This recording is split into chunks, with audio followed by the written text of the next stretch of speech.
Assalamualaikum warahmatullahi wabarakatuh. Kita bertemu lagi di mata kuliah Software Modeling Part 1 atau pada pertemuan yang pertama. Perkenalkan yang mungkin masih belum kenal, saya Arif Hadi Sumitro yang akan membantu Anda untuk memfasilitasi belajar. Saya akan membahas mengenai kontrak perkuliahan pada semester ini, dan jika kalian kurang setuju pada penilaian kontrak perkuliahan ini, kalian bisa balas di forum yang sudah disediakan atau dibuat. Untuk itu jangan lupa kalian juga harus masuk pada grup WA yang sudah saya sediakan yang ada di link papan pengumuman. Kemudian deskripsi mata kuliah dari software modeling dan juga aturan penilaian ini akan kita bahas yang pertama. Untuk deskripsi mata kuliah, gambaran umumnya adalah mata kuliah software modeling ini mencakup tentang penjelasan macam-macam komponen, mulai dari komponen diagram dalam UML, fungsinya, dan cara mendesain permodelan suatu sistem menggunakan notasi-notasi dalam diagram UML seperti use case, class, activity, maupun sequence diagram. Untuk kriteria penilaian, ini ada tugas yang nantinya 40% akan saya berikan. Kemudian juga ada UTS 25%, ada UAS 25%, dan absensi 10%. Satu hal lagi, untuk pertemuan minggu depan atau mungkin minggu depannya lagi, penggunaan jadwal Zoom akan saya informasikan melalui WA, makanya WA segera dikonfirmasikan karena jadwal Zoom masih belum dibuat. Tujuan dari penggunaan WA supaya kita mudah untuk melakukan konfirmasi. Jika ada yang kurang setuju dengan kriteria penilaian, terutama mungkin absensi, UAS, UTS maupun tugas, maka nanti juga bisa akan membahas di forum yang akan saya sediakan. Untuk masalah absensi, ini saya menggunakan 10%. Jadi kalau tidak absen maka otomatis nilai akan berkurang 10%. Dan memang wajibnya absensi lebih dari 50%. Untuk yang UTS UAS juga wajib. Jika tidak mengikuti UTS UAS ataupun salah satu, maka dianggap tidak lulus dari mata kuliah software modeling. Kemudian juga tugas bisa dikumpulkan pada jam tertentu atau waktu yang sudah disediakan. Kemudian juga kita masuk pada kategori penilaian. Ya, ini ada 80 sampai 100, 70 sampai 80, dan sampai juga nilai 10 sampai 20. Atau nilai yang terendah atau tidak mengumpulkan sama sekali dan tidak aktif bisa memiliki nilai E. Artinya nilai yang di bawah C keseluruhan maka nilainya adalah tidak lulus. Jadi harapannya adalah nilai masih di atas 40 atau di angka 40 sampai 50 seperti itu. Kemudian aturan perkuliahan ini adalah, kemudian ada juga strategi perkuliahan. Untuk aturan perkuliahannya adalah yang pertama, wajib hadir sesuai dengan jam perkuliahan. Jika tidak mengisi absensi atau melihat dokumen akan tercatat tidak mengikuti perkuliahan atau dianggap alpa.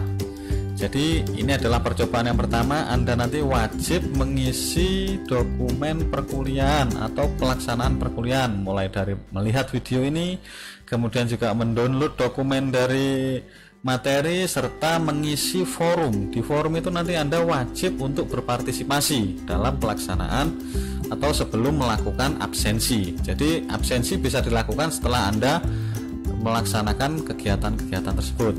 Kemudian aturan perkuliahan yang kedua, perkuliahan dilakukan full online dan sesekali akan diadakan perkuliahan secara Zoom yang bisa dicek di e-learning untuk penjadwalannya. Jadi nanti sebelum perkuliahan di Zoom, saya juga memastikan kalian semua bisa online pada waktu yang sudah ditentukan, seperti itu. Makanya nanti grup juga harus aktif ya, jangan sampai tidak gabung di grupnya supaya mempermudah untuk informasi juga. Kemudian yang ketiga, ini adalah tugas dikumpulkan tepat waktu tanpa terkecuali, sehingga pengumpulan tugas yang terlambat lebih dari 30 menit akan dikenakan sanksi nilai 30%. Jadi bisa dipastikan perkuliahan ini dimulai pukul 7 malam sampai 21.30. Artinya ada rentang waktu 2 jam setengah, dimana ketika Anda telat absensi ataupun juga telat mengumpulkan tugas, itu akan terlihat dan Anda mungkin bisa dikenakan sanksi nilai 30% pengurangan. Untuk strategi perkuliahan yaitu adalah menggunakan inquiry, penjelasan dengan mengerjakan langkah penyelesaian untuk mendapatkan hasil akhir suatu pemahaman, gitu ya. Kemudian juga ada lagi strategi perkuliahan, latihan soal yang memberikan pendalaman pemahaman dengan membuat program pada materi yang bersangkutan pada setiap pertemuan. Jadi nanti perancangan desain dari sistem ini akan dibuat untuk latihan soal.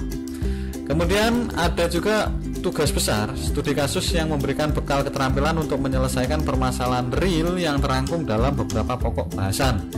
Ini akan kita kaji ulang dengan menggabungkan mata kuliah lainnya sehingga membentuk tugas besar. Di sini perannya kita sebagai memodelkan sistem. Ini akan saya informasikan lebih lanjut mungkin di pertengahan semester atau mungkin sebelum pertengahan semester. Seperti itu ya.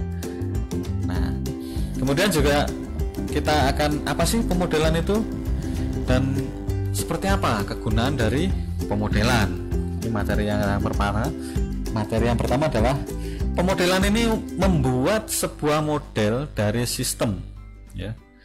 Model sendiri ini representasi dari sebuah bentuk nyata. Sudah tahu ya, model adalah yang kita buat model dari sebuah sistem yang merepresentasikan dari bentuk nyata. Bentuk nyatanya kita modelkan ke dalam bentuk sistem. Kemudian supaya apa? Supaya dapat menentukan tujuan dan fungsi utama dari sebuah sistem.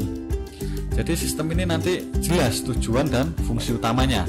Kemudian juga memahami karakteristik dari model sistem yang akan digunakan, serta mampu menentukan model sistem apa yang akan digunakan untuk membangun sebuah sistem.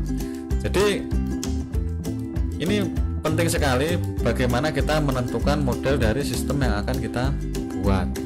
Kemudian juga memudahkan dalam menganalisa kebutuhan user dalam membuat sebuah model sistem.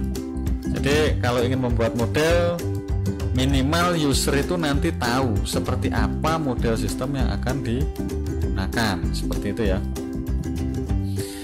Gambaran umumnya seperti itu sudah jelas. Dan kita nanti akan lanjut ke pembahasan forum. Jadi sebelum nanti Anda bisa melakukan absensi, Anda wajib melihat video ini, mendownload dari file kontrak perkuliahan maupun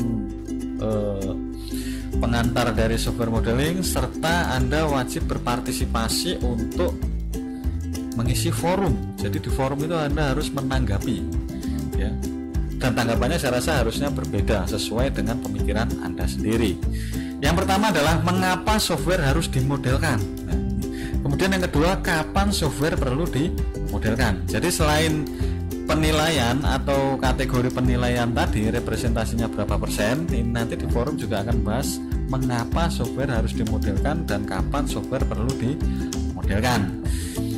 Saya harap jawaban Anda bisa terukur sesuai jam yang sudah saya tentukan, dan kemudian juga harapannya absensi bisa terisi penuh untuk malam ini yang pertama.